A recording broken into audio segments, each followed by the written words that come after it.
So that last story was an original story by a lady called Margaret Reed MacDonald, that she adapted it from a Jewish folktale, which is a story about gossip and how feathers are like gossip. Once that gossip is out of your mouth, you never quite know where it might end up. And so it is with stories. When you tell a story and it gets carried away on the breeze, and you never quite know where that story might turn up. And so it is with many stories around the world. You quite often find that there are lots and lots of different versions of the same story. And so we're going to share a story with you now, which might sound a little bit familiar.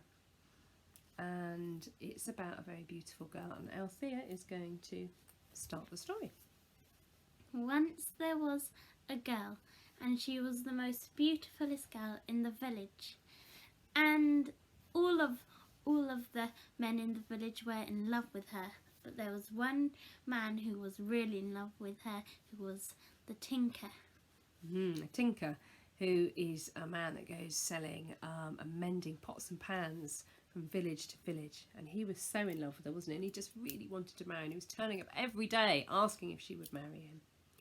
And so, the thing is, she didn't really want to marry him, did she? Nope. He kept bringing her stuff, didn't he? Presents. What kind of stuff did he bring her? Bracelets, necklaces, and earrings. She liked the presents, but she didn't want to marry the man. And so she went to her mum. She said, Mum, what am I going to do? I don't want to marry him. I don't want to marry him. She said, don't you worry, my dear. She said, I am making a very special petticoat. And when this petticoat is finished, all our troubles will be over. In the meantime, go and tell him that he must bring you a dress made of white satin with gold leaves on it the size of a man's hand. And so she went and asked him. My mum says you can only marry me if you bring me a white satin dress with gold leaves on it the size of a man's hand, and it has to fit perfectly. And so it was. Only a few days later, suddenly, there he was. He turned up, and what did he have with him? A white satin dress with golden leaves the size of a man's hand, and it fitted perfectly. Oh, Mum, what am I going to do? What am I going to do? He's brought me the dress. She said, don't you worry, my dear. I've nearly finished the petticoat. In the meantime, go and tell him to bring you a dress made of silk that's made of all the colours of the birds of the sky, and it has to fit perfectly. And so she went and told him. My mum says you can only marry me if you bring me a dress made of silk which has the colours of all of the birds in the sky, and it has to fit perfectly. Well, what do you know? Just a few days later, he comes back, and what does he have with him? A silk dress which has all of the colours of the birds in the sky, and it fitted perfectly. Mum, what am I going to do? He's brought me the dress. Don't you worry, my dear. I am so nearly finished with this petticoat now. All you have to do now is ask him to bring you a pair of silver slippers, and they have to fit perfectly. So once more the girl went and told him. My mum says you can only marry me if you bring me a pair of silver slippers, and they have to fit perfectly. Well, of course, just as before, he went off and he came back just only a couple of days later. And what did he have with him? A pair of silver slippers, and they fitted perfectly. Mum, what am I going to do? What am I going to do? Don't you worry, my dear, because I have finished the petticoat. And she really had. It was a petticoat that was made of moss, and it had golden threads running through it. She said, all our troubles now are over. All you have to do is ask that young man to meet you outside the church tomorrow at 10 o'clock in the morning and tell him you'll marry him. Oh, Mum, what are you doing? She said, just trust me. And so the very next day, as the young man was waiting outside the church, the girl was at home with her mum with that mossy petticoat, and her mum got her to put the mossy petticoat on and to put her clothes on over the top.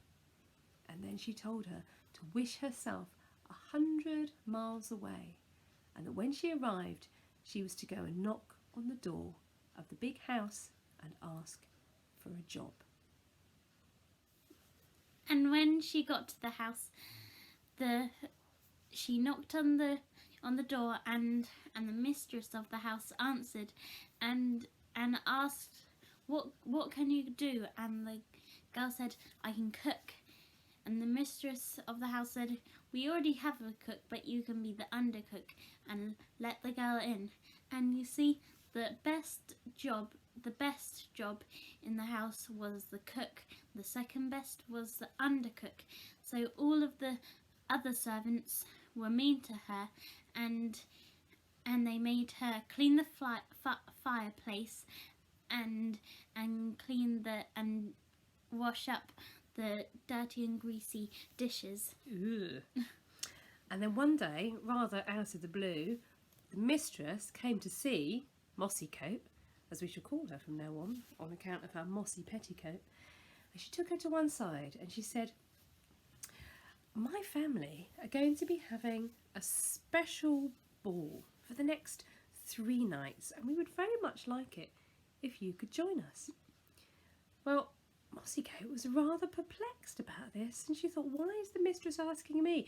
And then she thought it must have something to do with her magical Mossycoat, you see, because her mum had a bit of magic in her, and she thought maybe her mum had some kind of hand in this.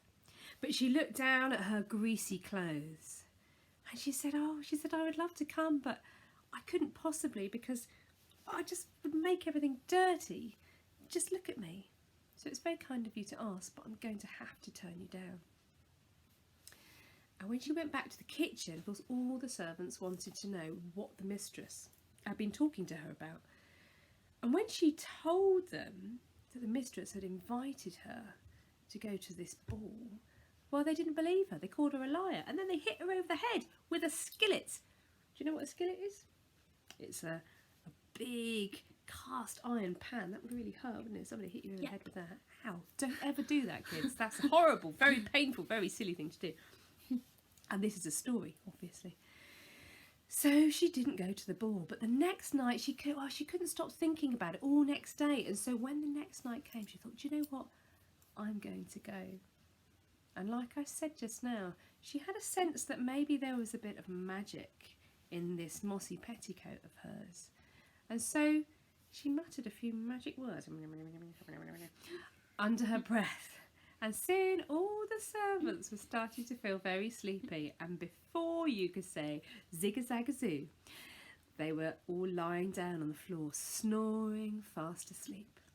And no sooner were they asleep when she went and fetched her white satin dress, you know, the one with the gold leaves on, the size of a man's hand, that fitted Perfectly. And she put it on, and then she wished herself to the ball, and there she was at the ball. Can you imagine? And here's what happened. When she got to the ball, the master's son caught a glimpse of her and wanted to dance with her all night. And when they were having a chat, he asked, "Where do you come from?" And the girl said, "I come from a place where they hit me over the head with skillets." Well, I can't imagine that he knew what to make of that. Well, eventually the end of the night came, and it was time for her to go, so she wished herself back to the kitchen, just in time to find all the servants waking up. And they realised they'd been asleep, and they didn't want to get into trouble, so they said to her, "Please don't say anything." And they bribed her with soap and with extra food, and she promised that she wouldn't say anything. And then the next night, because she'd had such a good time the night before, she decided that she wanted to go back to the ball again, you see, because this was going on for 3 nights, and she was rather sad that she'd missed the first one. But she'd been to the one last night and had such a nice time, and she wanted to go back again. So she muttered a few magic words. And then the servants started to yawn and stretch, and soon they were asleep on the kitchen floor. And then she went and fetched her dress, the one that was made of silk, all the colours of the birds of the sky, and then she wished herself. Ooh, I forgot almost to say, very important, that she also put on her silver slippers, you know, the ones that fitted perfectly. And then she wished herself to the ball. And when she got to the ball, the master's son caught a glimpse of her and wanted to dance with her all night again. And again, when they were talking, he asked, "Where do you come from?" And the girl said, "I come from a place where they hit me over the head with skillets." I wonder what he made of that. And then the end of the night came, and she wished herself once again back to the kitchen, but he didn't want her to go, did he? Nope. And so what happened? He held on to her. He held on to her, and then what happened?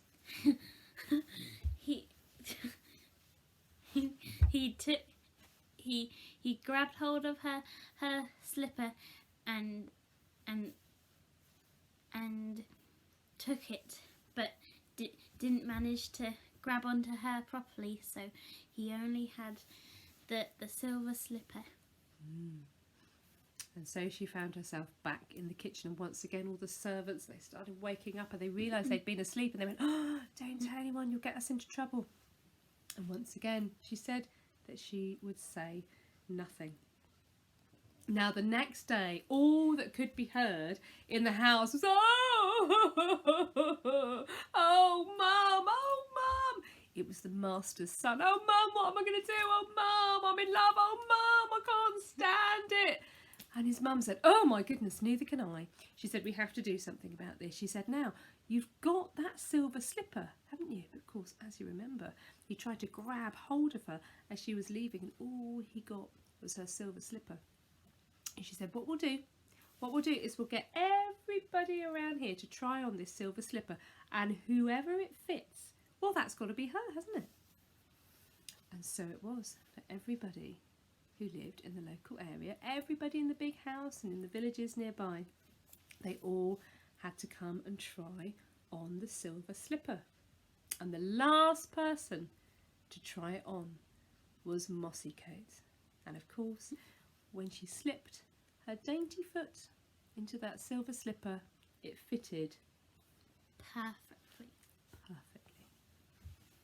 "Ah, you're the one," he said.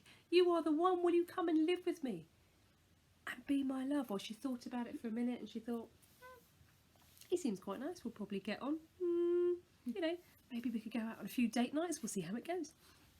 But then she was just about to take his hand and go with him when she suddenly stopped. "Wait!" And she ran off back to the kitchen to get her white satin dress with golden leaves the size of a man's hand, which fitted perfectly. I just burped a bit. Just ignore that. Okay. "Oh, it's you. It's you. You're the one. Will you come and live with me and be my love?" Well, Mossycoat thought about this for a minute, and she thought, well, we've only met a couple of times and had a few dances, and that does seem a bit hasty, but, you know, it could be a better life than cleaning greasy pans and being hit over the head with skillets. Yeah, maybe I could go with him, and perhaps we could, you know, get to know each other, have a few dates, and if we get on well, then who knows. Well, she was just about to take his hand and go with him when suddenly she stopped. "Wait!" And she ran back to the kitchen and grabbed the dress made of white satin and had golden leaves the size of a man's hand, which fitted perfectly. And she went back. And then she was just about to take his hand again when suddenly she stopped. "Wait!" And she ran back to the kitchen again and grabbed the silk, the dress made of silk, which had the colours of all of the birds in the sky and ran back. And then she brought out the other silver slipper and she popped that one on her foot, on her other foot, so now she had the matching pair. And then she walked away into her new life. But just as they were walking away, the master's son had one more question to ask. He said, when we were dancing together, he said you came from a place where people hit you over the head with skillets. What was that all about? She stopped and she looked to the other servants and they went, and the guilt was written all over their faces. But enough of them, because our story doesn't end with them. Our story ends with Mossy Coat and the master's son. And well, as far as I know, I do believe, I heard a rumour, that they lived happily ever after. And that is the end of our set of stories. So thank you for listening.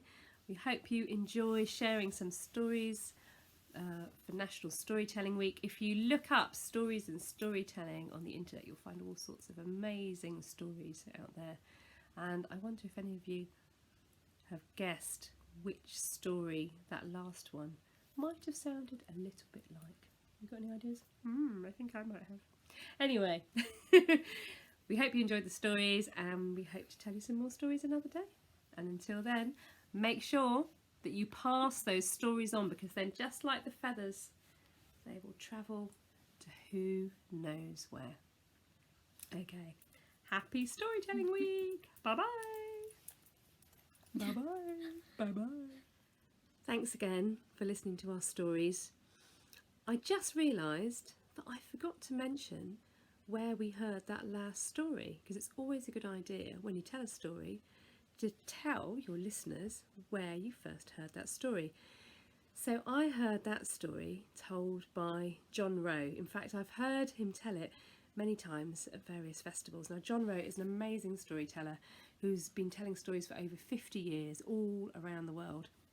And that story, Mossy Coat, is in his book, Out of the Hat. There you go, you can see him there. Now, John Rowe has been involved with setting up this really amazing project called the World Storytelling Cafe. So if you love listening to stories, then maybe you might like to check out the website link that I'm just going to put at the end of this video. And if you go to the World Storytelling Cafe, you will find yourself in a virtual world filled with storytellers from all around the world telling amazing stories.